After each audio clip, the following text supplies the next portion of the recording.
Good morning, everybody, and welcome to our Up Close with Park City candidates. This is one of 5 candidate-focused conversations that we're having for the 2025 Park City mayoral and city council elections. The sessions are being hosted by the Proactive Alliance, Citizens Climate Lobby, and the Wasatch Back League of Women Voters. Each candidate is responding to 6 questions, 3 common questions that we shared in advance, and 3 that are specifically tailored to the candidate that they're going to be on the spot questions. The session is moderated by 3 representatives, me from Proactive Alliance, Corey Shadrick from the Proactive Alliance, and Tracy Hardman today from the Citizens Climate Lobby. I will be acting as the timekeeper, and Corey and Tracy today will be asking questions. For the next 20 to 30 minutes, we'll be speaking with Jack Rubin. Jack is running for the mayor of Park City. Good morning, Jack, and thank you for being here. Thank you all for the opportunity to speak. I appreciate it very much. All right. We are going to get started with the 3 questions that were submitted in advance. So Tracy, you want to kick us off with question number 1? Surely. Jack, Park City's 2030 goals target reductions in greenhouse gas emissions from major sources like transportation, buildings, landfills, and more. What specific policies or initiatives would you champion to accelerate our progress towards these sustainability targets? Well, Tracy, thank you so much for the question. I think Park City's done a pretty good job so far. I'm very encouraged by what's been put forth by prior administrations, moving towards a 2030 carbon neutral footprint. Some of the things that have happened recently with regard to recycling, I'm actually quite excited that it looks like we did not have a discontinuity. Hopefully we will not in service with the 4 acres coming through the county to the city. Funding still remains to be garnered for that, so we can actually get the capital improvements so that Recycle Utah can do what they do so well. A truly beloved not-for-profit that does a very good job, and I hope their diversion rate can only increase with a new facility. They've done a great job out of what's essentially a closet, and now with a couple of useful acres and a 4-acre plot, hopefully that'll be something we can look forward to. Some of the great groundwork that was laid previously with Project Electron, using a large industrial-sized solar facility to allow the town to have carbon offsets, I think it's a terrific thing, and we'll continue that. I would say the other 2 things that are really important is the maintenance of open space. Open space is effectively the lungs, if you will, that allow us to clean the gases that we create. I'm a fan of maintaining open space. And the other thing I'd like to do is try to work on the conservation side, maintaining a reasonable development pace that serves the citizens so that we don't increase the use of resources beyond where they are now. Thanks, Jack. Thank you, Jack. So the next question, public trust in government is essential to a healthy democracy. What specifically would you do to strengthen each of these areas?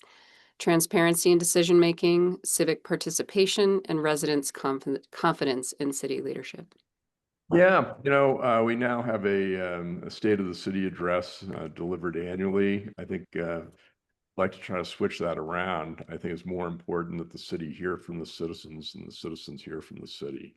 To have at least a quarterly cycle of Ask the Mayor opportunities combined with open houses in neighborhoods, town hall formats so that we can hear. I've thoroughly enjoyed running for mayor, knocking on hundreds of doors and having short conversations. Some of them are actually longer to hear what's going on. I had a meet and greet last night with a bunch of younger people who are saying, how do we understand more about what's going on in the city?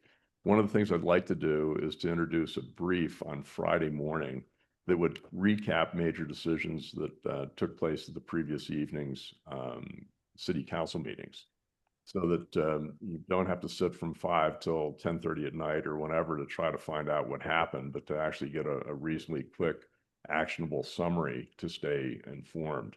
We've done a good job with members of the council speak at KPCW, but I'd like to see that a little bit more robust.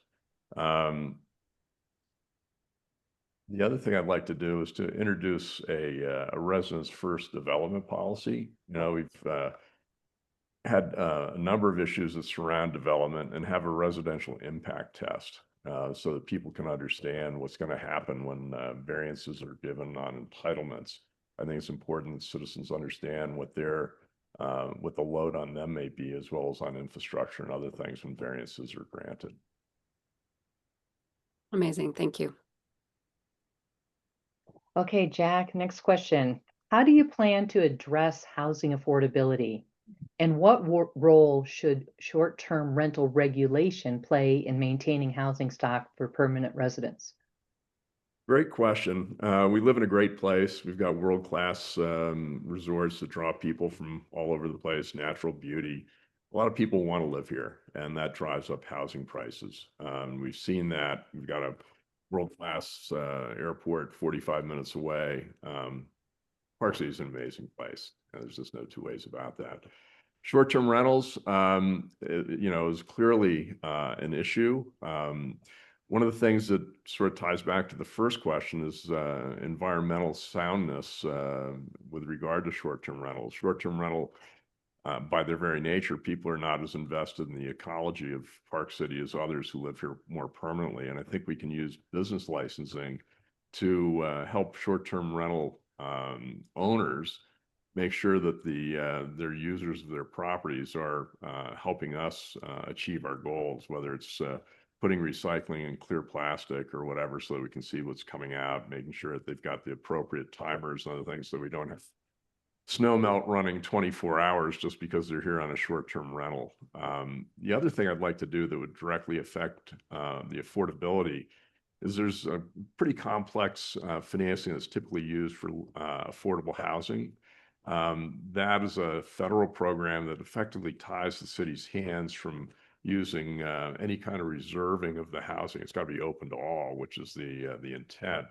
However, here in town, I think it's important that we make sure that our essential workers have access to that housing, whether it's police, fire, school teachers, municipal employees, healthcare workers.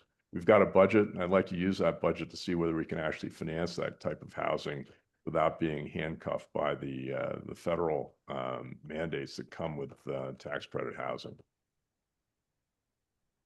Thank you. Okay, great. Thank you, Jack. Those were the 3 questions that you received in advance. And now we're going to move on to questions that are specific to you. A lot of it we talked about from the KPCW forum last week, we're following up on. So Corey, you want to kick off those questions for us? Sure. Thanks, Susan. So Jack, you've run on a platform of controlled growth. The city is in need of more affordable housing, as we were just talking about, and has some major redevelopment efforts already in the works. For example, Bonanza Park, Main Street, Sweet Alley, and the resort base. How do we make room for these and future important projects with a slow growth policy approach? If I understand you correctly, we've got to stay abreast. We've got to stay current. It's important that 85% to realize that 85% of our sales comes from visitors.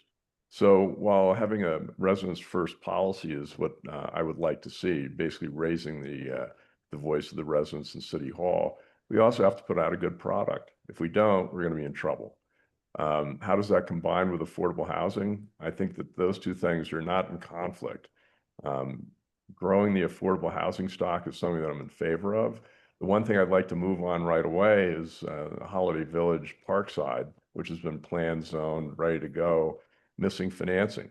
We're looking at some other projects that are fairly capital intensive. We just finished Engine House. It's probably something on the order of $150,000 per unit. We're looking at Clark Ranch, which will be certainly well into 6 digits per unit. Can we take some of that capital for those projects? We can't do it from Engine House, but from Clark Ranch, and apply that to Holiday Village.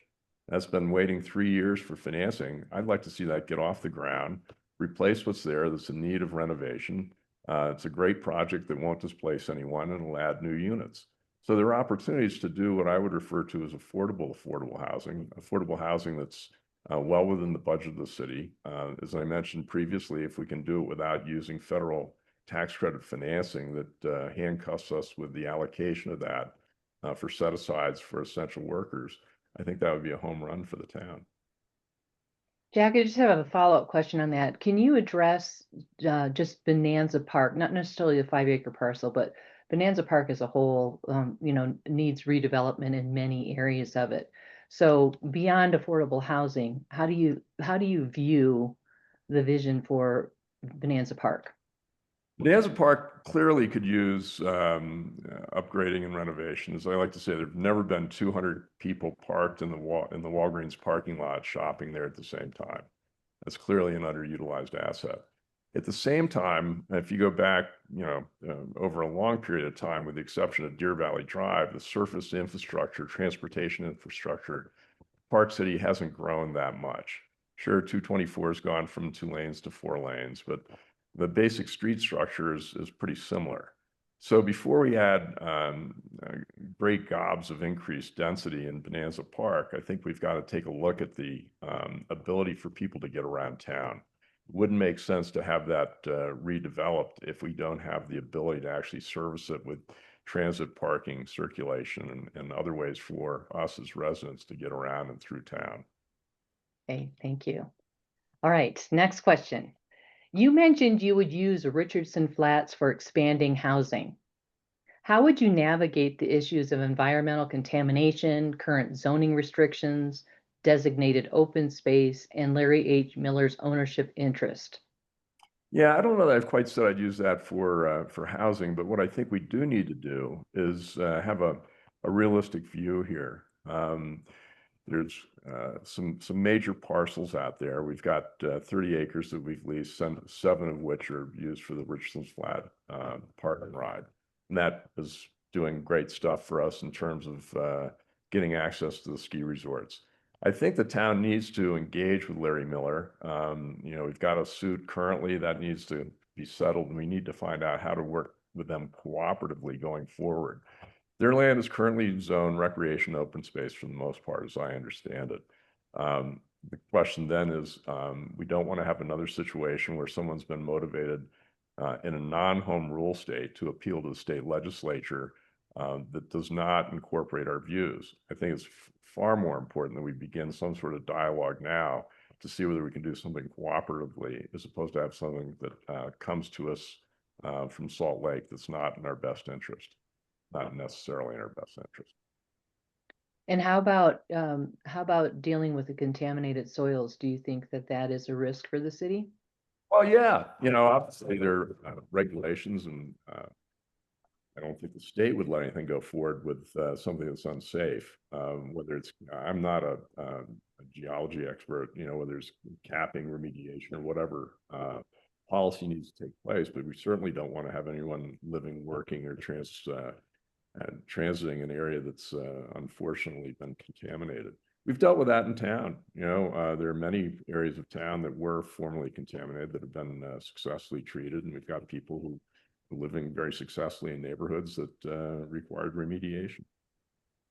Thanks, Jack. So, Jack, last question before we wrap it up. So at the KPCW forum, you said the ski strike would have been easy to solve by using moral suasion from City Hall to bring the parties together. What specifically would you have done if you were mayor, and how will you try to partner with Vail in the future? Well, I wouldn't want to be characterized as saying it was easy. So there could have been some intervention that might have helped promote dialogue and try to bring that to a close. Dialogue, interaction, finding out what's required by both parties may not be easy, but if you don't find a forum in which there's some ability to bring Park City's stakeholder status into that discussion, we got a black eye. The town got a black eye. Main Street got a black eye. Deer Valley got a black eye. There are many people who went back and said, that was not a good experience. I'm not coming back to Park City. We were a stakeholder in that negotiation. And I think to do whatever we could to try to foster some sort of dialogue was incumbent upon the city. So going forward, What can we do? We've got some regulation, some control through the development agreement. We've seen that with the lift upgrade. I also said at the forum that I would not have rolled over on that. I would not have said, gee whiz, we got people waiting in line. Let's go ahead and let them put the lift in. I don't think that's appropriate. Our control, there's hard and soft power. Our hard power with Vail is the development agreement, and we have to be able to work with them if they would like to try to rework that, renegotiate it, modernize it. I'd love to have that dialogue. They're a huge part of town. They're our biggest employer, and they share our name. We've got to get along with them, and I think we should do everything we can to do so. Just to follow up to that, as a business investor and owner yourself, do you think the city has jurisdiction to negotiate or mediate on issues between an international union and a publicly traded corporation? I would never propose that we were the mediator of that. Trying to foster a dialogue, trying to move it along, seeing if we can be helpful. As a stakeholder, I think we owe that to both sides as well as to ourselves. Thank you. All right, Jack, and just to wrap up, in 2 minutes, can you let the voters know any other information that you'd like them to know before they cast their vote? Yeah, it's the ultimate pop question. Thank you. Yeah, no, I want to thank you all for your time and effort. I know this is not easy to do, and you've orchestrated it incredibly well. So thank you for that. What I'm trying to do, as I've said from the very beginning, is I'm coming from the outside. I'd like to bring a fresh set of eyes to what's going on in Park City. I think we've got a fabulous town. Don't let anybody try to cast me as a hater because I love this place. I did make a mistake in the KPCW event. I said that Park City was better than 99.9% of towns in America. It's better than 100% of the towns in America, or I wouldn't live here. I think this place is fabulous, and all I'm trying to do is make it better. I'd like to bring some incremental improvements. I think we've got some issues. We're coming from the outside, not having been bound by the experience that others have had. Gives me a different light to bring, and I'd like to do that. So I really thank you for giving me the opportunity. At the end of the day, if I can bring the residents' voice to a higher pitch here in City Hall and make us all make the place perhaps better than it is now, that's all I'm seeking to do, seeking your vote. So thank you very much.